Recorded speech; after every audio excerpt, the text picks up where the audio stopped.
What's up, my ding deadly doodles? This is Mounts and Fairy Tales, and I am back with more patch notes. This is the 0.2.1. I know I'm 10 days late, but still, we need to check it out, you know. While all you Path of Exile 1 players are super busy with the 3.26 new League secrets of the Atlas, I'm in here. I'm still hung up. I gotta hang up on Path of Exile 2, so I will keep playing Path of Exile 2. I also have a super lofty goal that I'm not gonna say anything about because I've been like proclaiming that I was gonna make this goal for myself every single league, this massive goal, but I'm not gonna say anything about it. I'm just gonna see if I'm actually able to deliver. I mean, it's still, yeah, I'm guessing like a month and a half until we're gonna get a new Path of Exile 2 league or a new like major update. So yeah, I still have some time. I have to stay busy, I have to play a lot, but also I really want to jump in with you guys and check out all the news and also give you guys some updates. So without further ado, my dudes, I'm just rambling on here. Let's get to the patch notes. Okay, so features, we are starting at the top here with the features. Added 22 new endgame runes, 7 new endgame talismans, and 15 new endgame soul cores. So these are all socketables. So we have new socketables in 0.2.1. That, how I have understood it, is that the goal of these new socketables is to actually help us later down in the end game. So these are pretty much, I mean, socketables, yeah, to help in the end game, to kind of like give us some more power in the end game. Moving on to the significantly increase the number of mythic unique items that drop. So mythic unique items, they are new and stronger unique items. As far as I've understood it, like the ones that are categorized as mythic, they are the really, really good ones. So I don't think it's only the new ones, it's probably some of the old ones as well, but it's like the best unique items. And I mean, I think we can talk a lot about unique items, just like unique items generally, because I don't think they are very strong. I think they should be stronger. Like when a unique item drops, I mean, you should really get excited for it, I think. Because it should be like an item that can really, really make your build great, right? Or like inspire some other build. Like I have a crazy idea. Like I want the uniques to be so good that I'm thinking every single time a unique drops, like a new unique that I haven't seen before, I want to have the feeling like, okay, I want to take that item, I want to make a new build around that item. That's what I want with the unique items. Moving on, my dudes, changed uniques item drop calculation to no longer consider an item's class. This will make unique rings and amulets significantly more common. Yeah, so I've been noticing this lately, actually. I've been noticing like the more of the uniques, more of the unique rings and amulets dropping. So there has definitely been some improvement to this. So that's kind of like, I feel like that's one of the kind of good things with like reading these patch notes like 10 days into the patch. Like I really want to read them as soon as they drop. But also like reading them like 10 days later or like a couple of weeks later, I mean, it's really going to make you think more about like each single little bullet point here, because you're probably going to have some opinions on it, like some opinions after actually playing the changes, you know? Okay, so moving on, The bonus to the number of uniques that you got while playing in a party was significantly higher than we intended and has been lowered significantly. With the other changes to unique rarity, you will be getting a significant buff to the number of rare and mythic uniques you are finding, but the overall number of uniques in party play will be lower due to finding less commons and uncommons. This should fix significant advantage that party play had over solo play for wealth acquisition. Yeah, so this probably needed some changes. Like, I have not played a lot of party play, but I mean, being able to play in a party and being able to kind of like exploit the fact that you're actually getting more items, I mean, that's a bad thing. So this is a good change, I think. Moving on, adjusted the appearance of all omens. The same number of omens appear, but which omens they are has been adjusted heavily to have the rare and more powerful ones appear more frequently. The rarest ones should appear 6 times more frequently in the ritual tribute window, as an example. Okay. Yeah, so a significant buff has been done to the omens.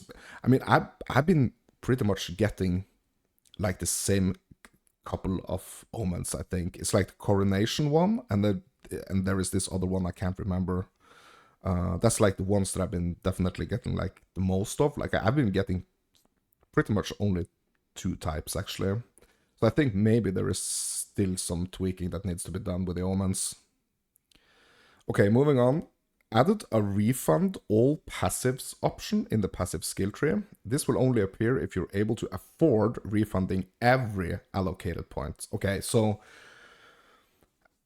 I've tried once to refund everything. Like, that was before this change, to be honest. Like, before we had this refund all option, and it did not go well for me because I had like a level, I think it was like a level 90 character, which I tried, or I wanted to see if I can do like another build on that character, like a complete revamp of like or like a complete respec of everything, like gear, passive points, yeah, I mean, and gems. But that did not go very well for me because I'm playing like a lot on feeling when I'm playing. So to me, it's super important to kind of like have the feeling. Like, I'm going for the feeling. Like, how does it feel to play the character, and like what do I feel I need to improve and stuff. And that's not going to work very well if you take this approach, like just respecing everything and trying to copy something else. For me, at least. Okay, moving on, my dudes. Massively increase the chance for corrupting a monster trapped in essence to upgrade essences to greater and greater to corrupted. Yeah, this change, excuse me, this change I've really been noticing, actually, to be honest. There is a lot of like stronger essences. I feel like I'm encountering a lot of more stronger essences. Moving on, my dudes, improve the passive skill tree search functionality on mouse and keyboard. After typing within the search field, press enter to have the passive skill tree move around the tree to show you nodes which match. Okay, so this is really interesting, and it's like it's a helpful tool. Like, you don't necessarily like need this function, I feel, but yeah, it's probably good for someone, right? So I guess that's a win. Moving on to the monster balances, my dudes. Okay, the smothered ritual type that spawns chaos volatiles has had its spawn frequency halved and the damage lowered. Bro, we've been waiting so long for this.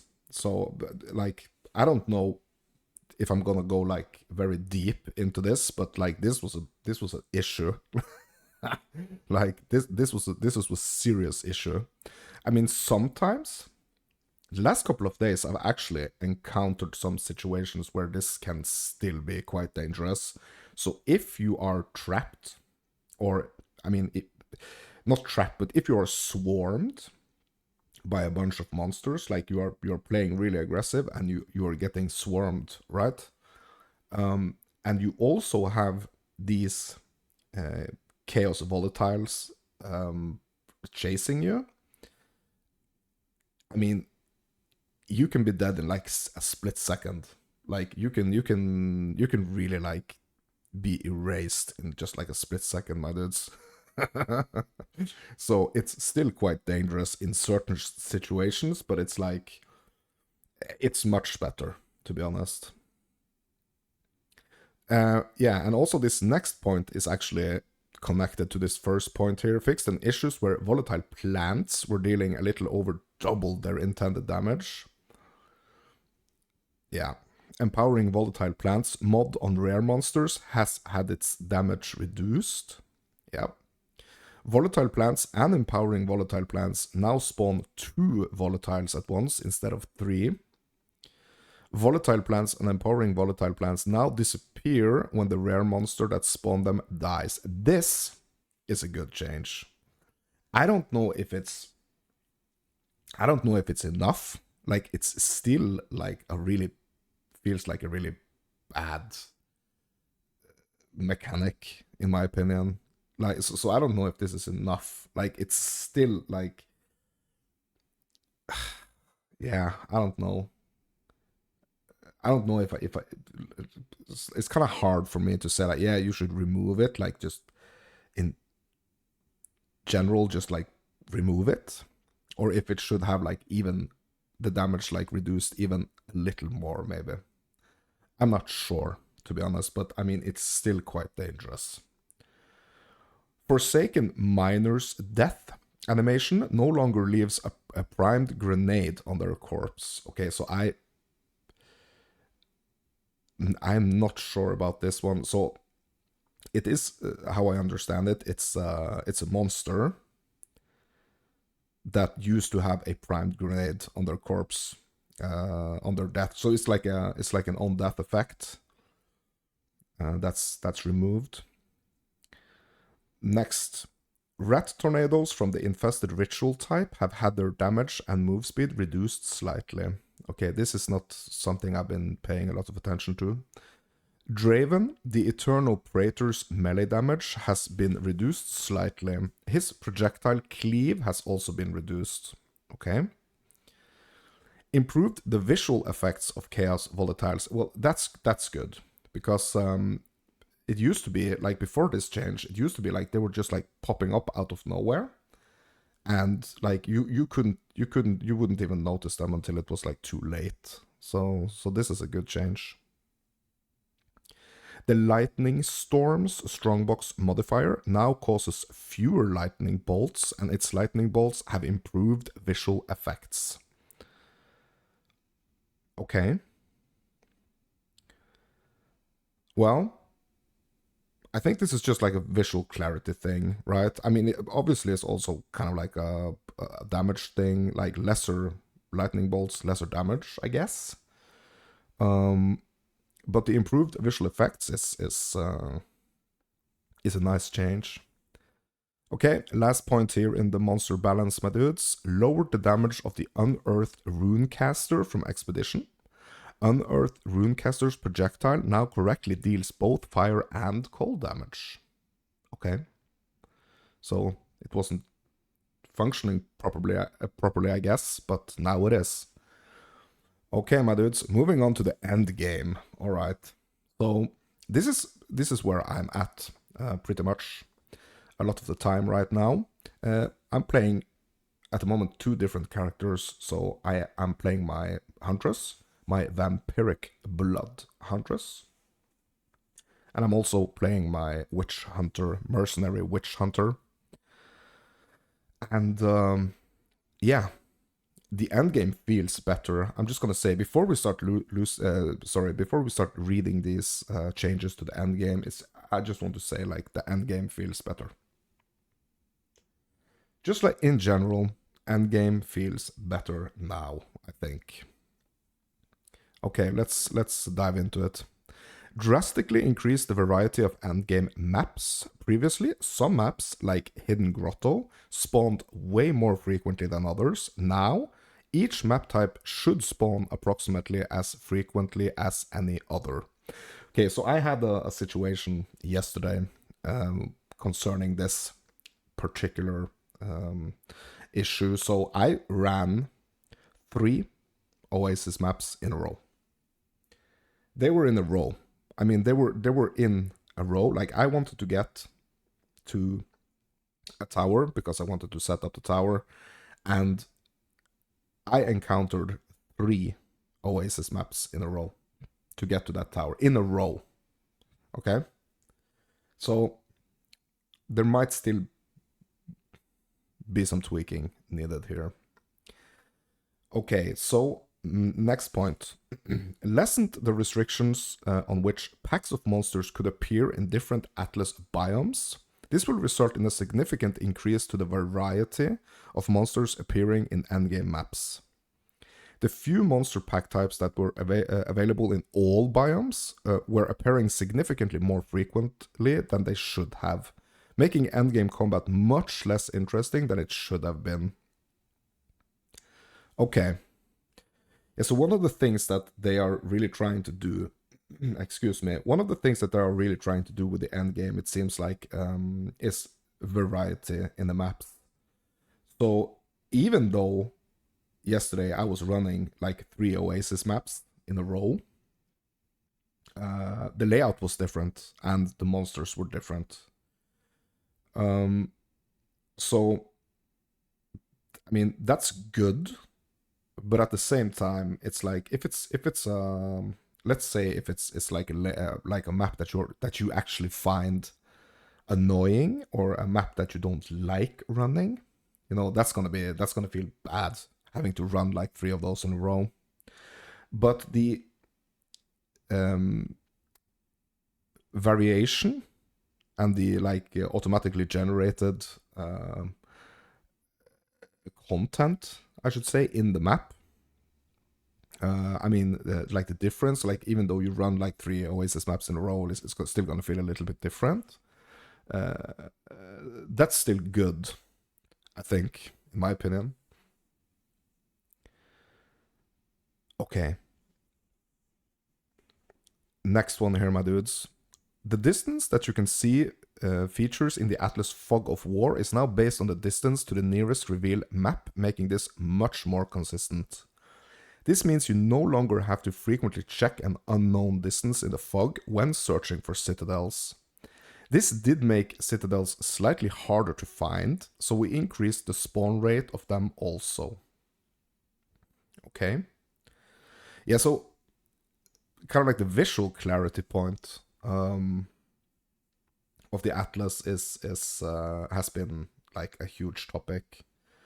Like just like in general, like also the fact that you're not able to zoom out more, like and you have to kind of like make these markers around the map to effectively move around. I mean, there are still some issues here. You should be able to zoom out more, I think. Kind of like delve, So when you're delving in Path of Exile 1, you're able to zoom out quite significantly. Like, you're able to zoom out more than in Path of Exile 2. So it's kind of like the Atlas in Path of Exile 2 kind of like reminds me of the delve in Path of Exile 1. But I really should be able, like, just the visual aspect of it. But you should be able to zoom out more, I think, to even get better, yeah, to see the Atlas, like get a better overview, kind of. Okay. Next one, my dudes. Cities on the Atlas now mostly spawn in loose clusters of 3, with 1 of each type per cluster. Okay, so cities on the Atlas. Like, first of all, I don't think these are like highlighted enough. Like, I think it's a little hard to kind of like discern. Like, when you're flying through these maps, like you're just running through 100 maps in a night, um, or 100 maps in a a couple of hours. It's like what's really the difference between like like a city and a just a regular map node, right?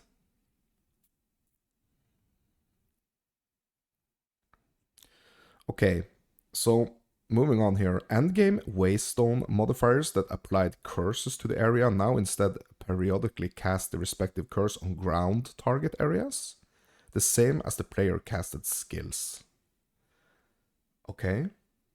Disable the off. Okay, so they have disabled the off giants map modifier, area of effect modifier. Okay, the off splitting map modifier now only appears in tier 6 plus maps, additional projectiles modifier. Yeah, so this is something I've been noticing actually, that there are certain modifiers that you're not going to be encountering until you are like in higher tiers. You're not gonna like some of the bad ones. I mean, they're not going to be like, yeah, they're not going to show up until like a certain tier, and I think that's kind of good, because you do want to feel like. So one of the issues I've had with the end game is kind of like the like when you're progressing through the tiers, it has been like it's still a little bit weird. I think it's still a little bit weird. Like, when do you decide? Like, when are you ready to move on to the next tier? Like, what makes you think like, okay, so now I'm running these tier ones. They're super easy. Okay, now it's time to move to tier two. But like, when do you decide that that's like, are you trying to do like the high? Okay, so what I'm trying to say is like, are you trying to do the highest possible tier that you can do, or is there like a more methodical like strategy to actually move through the tiers? Because now it seems like, okay, so let's say I'm doing tier fives and I'm doing like a gear upgrade, and all of a sudden it's like I'm able to do tier 10 like as comfortably as I was able to do tier 5. Uh, so I don't know if we kind of like need some. I don't know if like if the if you're supposed to kind of like constantly be like testing and checking like how hard you can actually do the content. Um, like, are you supposed to be checking all the time, or is there some more methodical way of thinking about this or approaching this? I'm not sure. This is something that I'm really thinking a lot about. Actually, to be honest, it's still a little confusing. Okay, so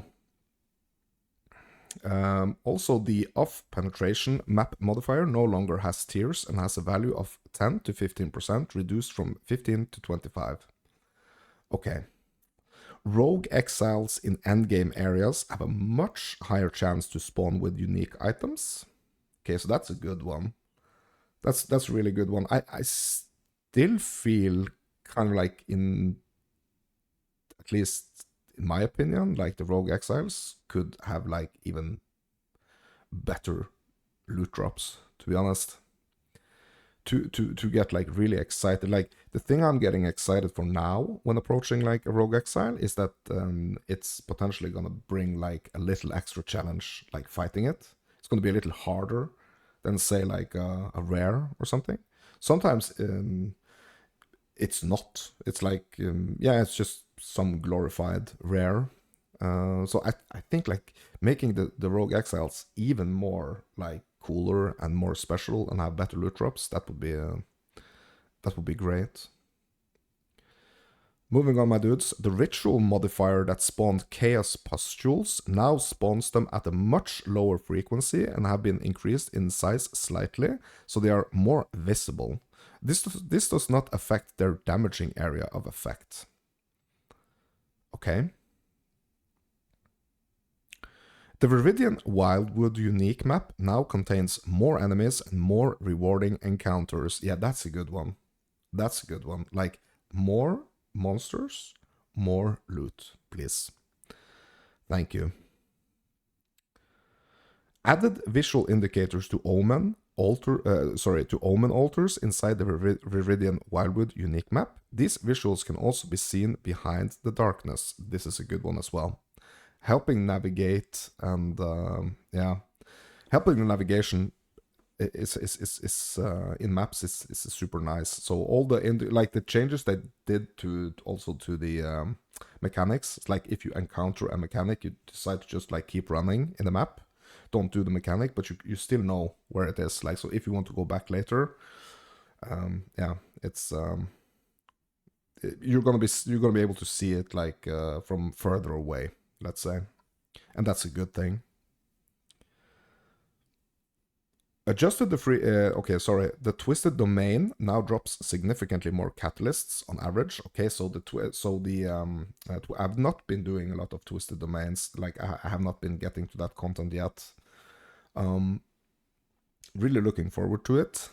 I mean, I'm trying to use both my characters right now, both my huntress and my mercenary, to kind of like max what I can get out of the atlas. So I'm really hoping that, like, as I'm going to be speaking a little bit about also like the goals a little bit later, I'm going to be talking a little bit more about this. But yeah, like significantly more catalysts on average in the twisted domain. Yeah, that's a win. Yes, please. Okay, so breach rings dropped from Clasp's hands in the twisted domain are now always rare. Okay, so that's also cool. Yeah, that's also buff, and yeah, that's cool. And also generally, like the monsters in the twisted domain are now more rewarding. Yeah, that's really good.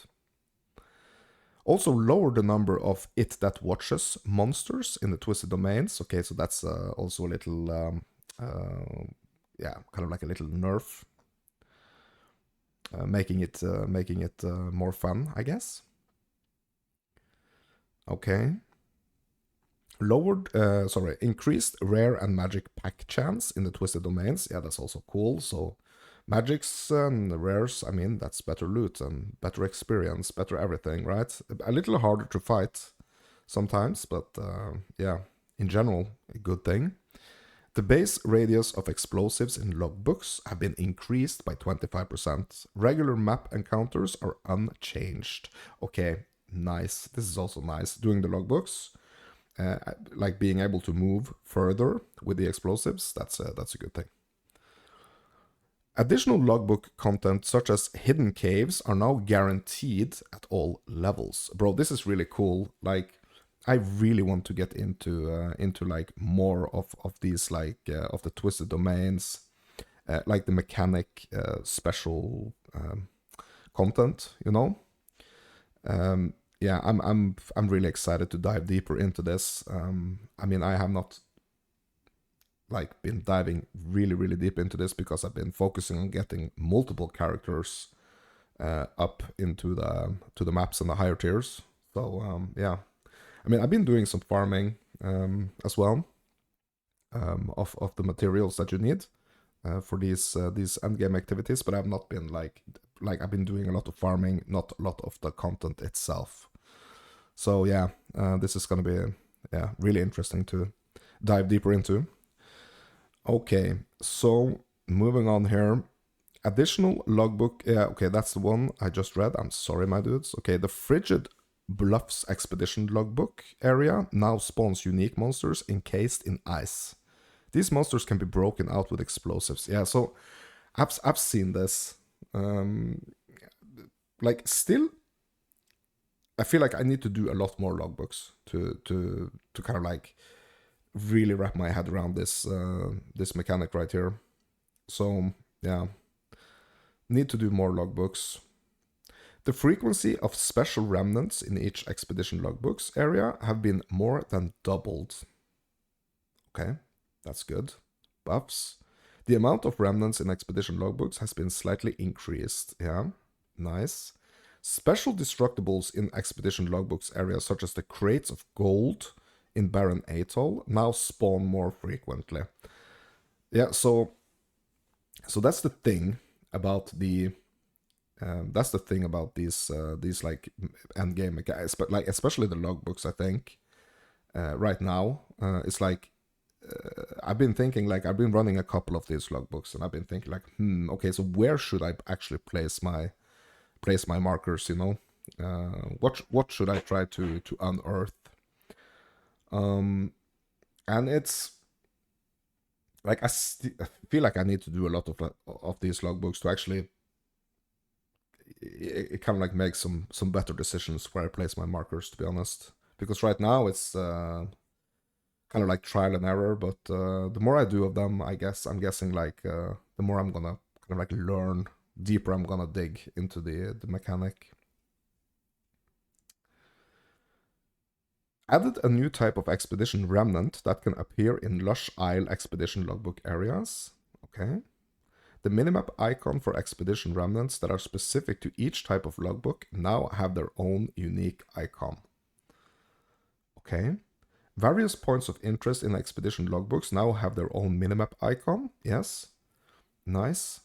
Inscribed ultimatums that lead to a boss now indicate which boss will be found. Okay. Well, that's also interesting. So you can actually see. It's going to be easier to actually see what boss you're going to encounter. That's pretty good, I think. The Immured Fury will no longer try to respawn in ritual encounters and prevent the encounter from completing. Okay, a good one. Improve the visual effects of Delirium Spite Monster Lightning Ball skill. Okay, nice. I mean, visual clarity for the win, my dudes. Okay, so now we got the uniques changes, and look at this, my dudes. I mean, this is quite some changes that has been done to the uniques.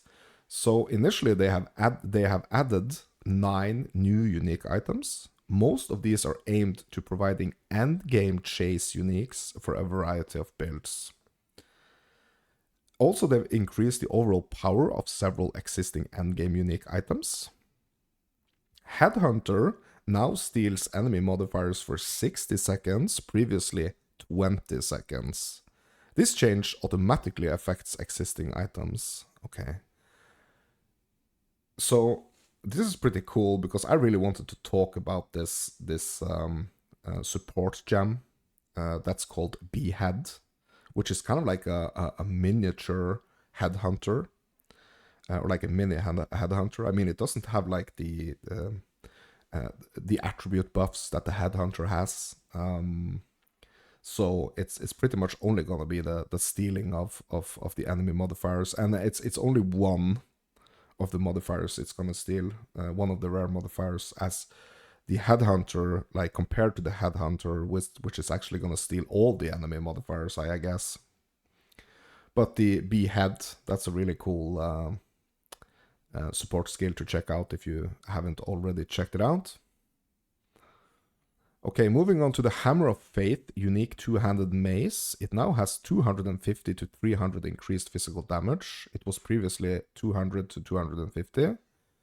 Okay, so that's a nice little buff there of 50%.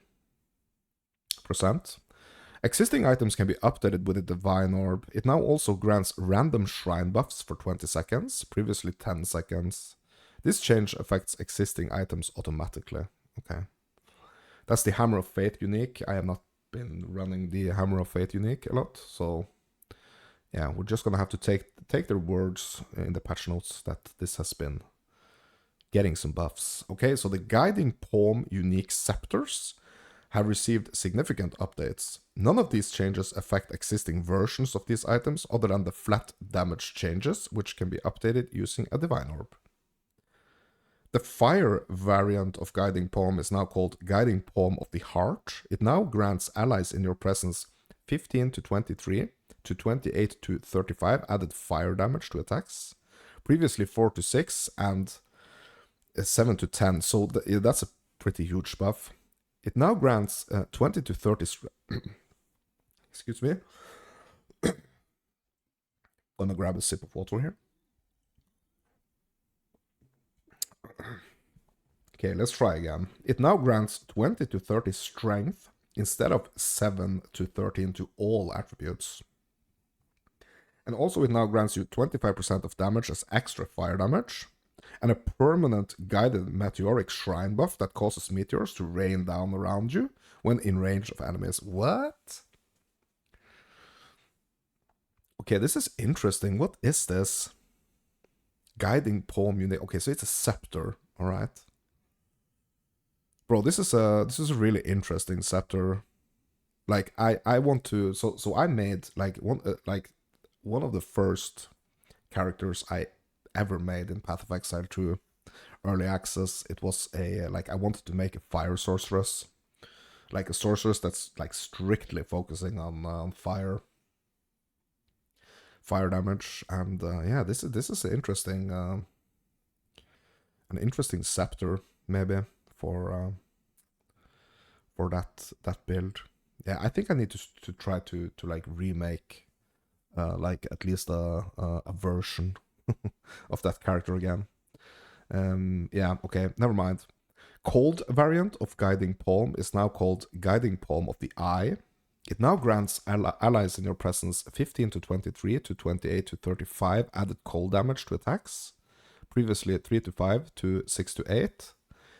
It now grants 20 to 30 intelligence instead of 7 to 13 to all attributes. And it also grants you 25% of damage as extra cold damage, and a permanent guided freezing shrine buff that causes freezing shards to fire around you in a spiral when in range of enemies. Oh, right. Bro, these are cool. Okay, so the guiding palm is yeah. The guiding palm scepter it seems cool, to be honest. Like reading the patch notes right here, like I really want to try that. Makes me want to try it. So the lightning variant is pretty much doing the same, except from like it's doing lightning damage instead. Yeah, causes lightning bolts to strike the ground around you when you're in range of enemies. Okay, yeah, so the cold, the fire, and the lightning variants of this scepter is they're looking pretty cool, to be honest. Okay, moving on from the guiding palm and straight over to the Mjolnir, unique one-handed mace, now has 25 to 350% increased physical damage. Previously 150 to 200. So that's a nice buff there. And grants plus 2 to 4 level of lightning scales, previously plus 1. Existing items can be updated using a divine orb. Nice. The lightning spell on melee hit meta skill granted by Mjolnir has been renamed to Thunder God's Wrath. It now causes triggered spells to cost no mana and grants them a level-dependent amount of increased damage, up to 200% at skill level 20. Okay. Yeah, so this is gonna like improve a lot with your skill level, I guess. The Spire of Ire unique spear now has 167 to 201 to 267 to 303 chaos damage, and 10 to 20% of physical damage leeches life, previously 6 to 10%. Existing items can be updated using a divine orb. Okay. Spire of Ire. I mean, 10 to 20% physical damage leeches life, that's pretty good. Chaos Heart now has plus 1500 to maximum life, previously 1000. Existing items can be updated with a divine orb. Prism Guardian now grants 1 spirit per 25 maximum life, previously 1 per 50. Existing items can be updated with a divine orb. Yeah, so the Prism Guardian, that's a cool shield. Defiance of Destiny now grants 10 to 20% of missing life recovered before being hit, previously always 10%. Existing items can be updated with a divine orb, yes. Yoke of Suffering now causes enemies to take 15 to 20% increased damage for each type of your elemental ailments on them, previously 5 to 10. but also now reduces ignite, shock, and chill duration by 30 to 40, 50%. 30 to 40%. Previously 20 to 30. Okay. Existing items can be updated with the Divine Orb. Yes. Bringer of Rain now has 100% increased crit hit chance in addition to its other modifiers. 100% increased crit hit chance? Okay, this change does not affect existing items. Okay. Bringer of Rain. Okay. Okay, so we have the miscellaneous changes, my dudes. Defeating Balbala in normal difficulty Traitor's Passage will drop a quest version of Balbala's Barrier. If you do not currently have the quest item, or if you haven't already gotten your Ascendancy points from using the Balbala's Barrier. Okay, yeah. Okay. Okay, so I don't particularly know or understand what this change is, actually, to be honest. Moving on. Optimized the physics of monsters found in Freythorn. Okay. Incremental audio added for the monk character class. Audio improvements for various monster abilities. Audio improvements for various player skills. Okay. Search filters within the uncut support and skill UI are now cleared when exiting the menu.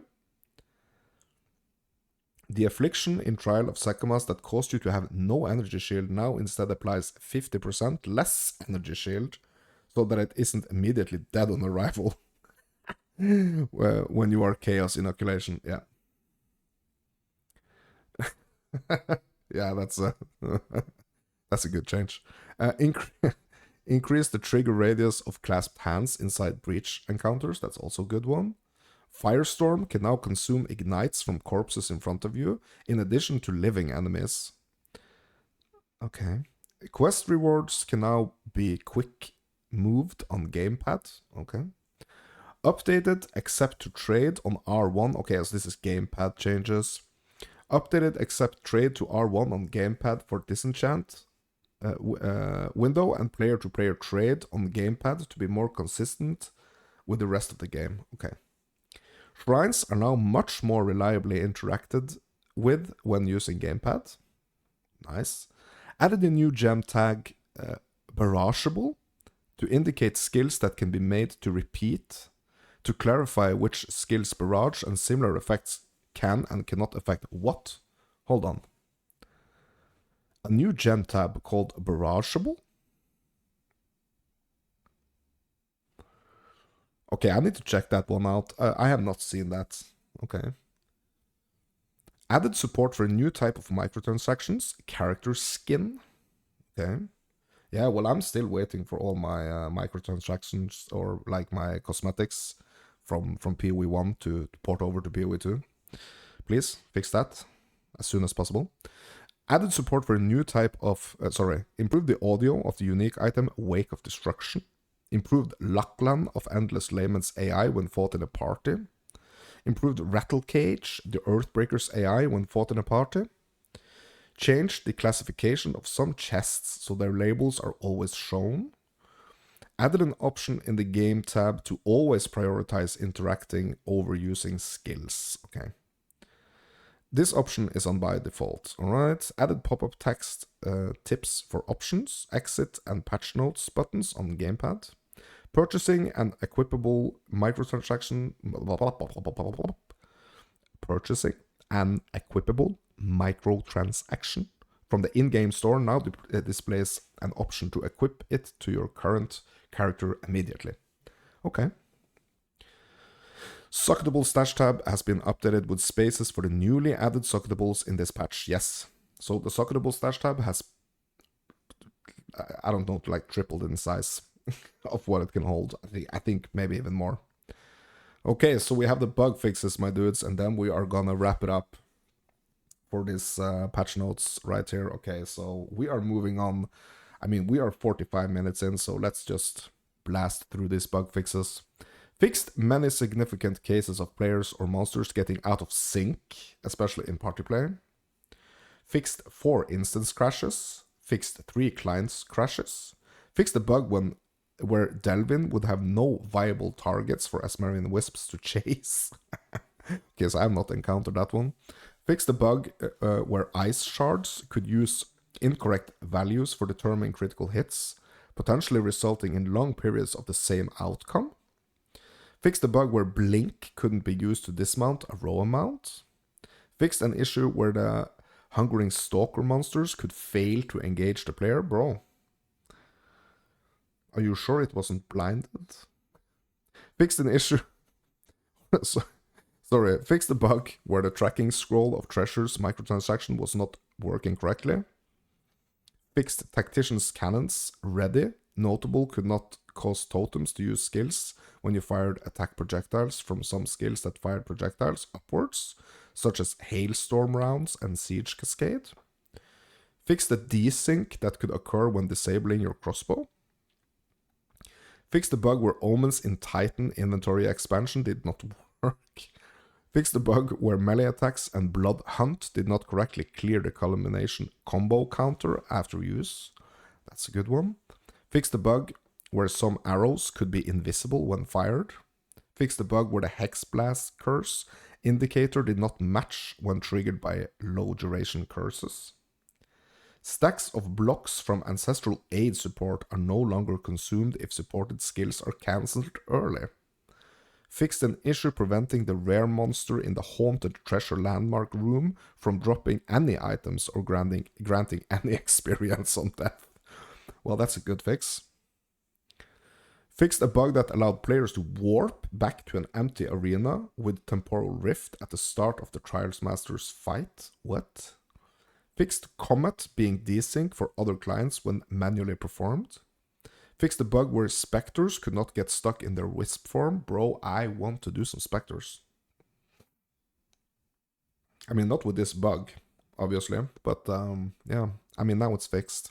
Yeah, I'm really looking forward to getting into some specter action.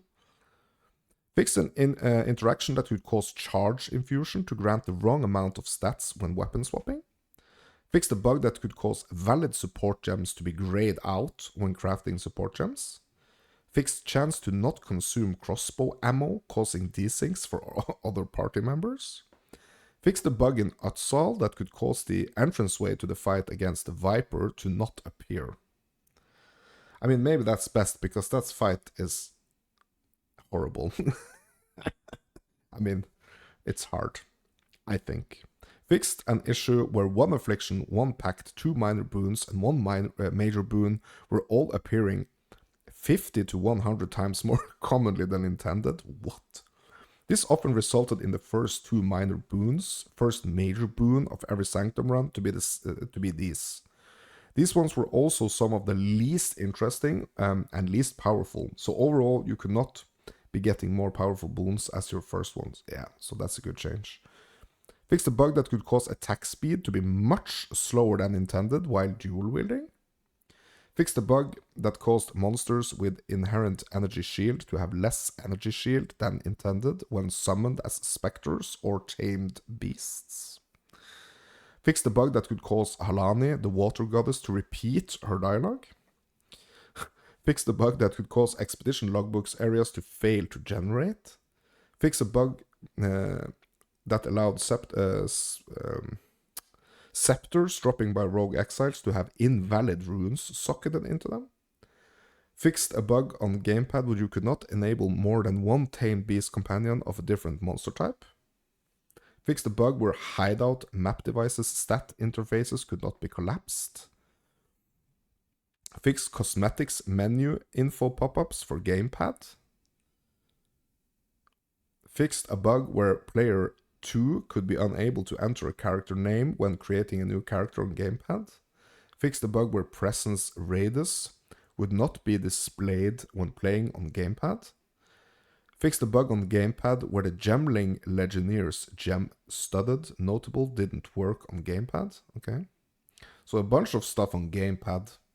Added missing error messages on gamepad when trying to open a corrupted nexus without meeting its requirements.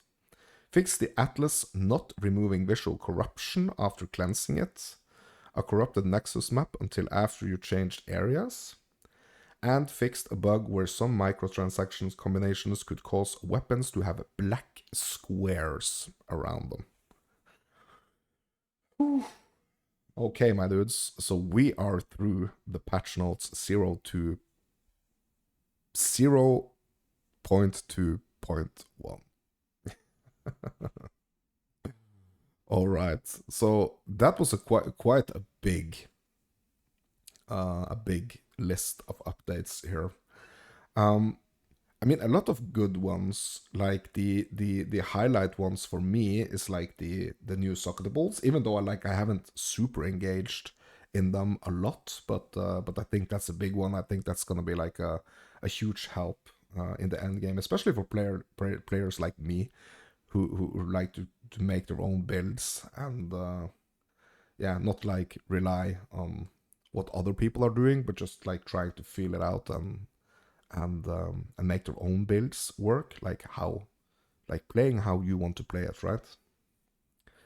Pretty much. I mean, in general, overall, like 0.2.1 feels better. There was some yeah, what should we call it? Some noise surrounding the or like concerning the Dawn of the Hunt patch 0.2. So I mean, yeah, this 0.2.1 really needed to deliver some good stuff, and I mean it has delivered some good stuff. So I'm excited to jump back in, my dudes. This has been Mounts and Fairy Tales. I mean, if you're enjoying this content, I mean, leave a like, leave a comment, hit the sub button if you want more of this content. And I'm just gonna say, yeah, thank you for watching.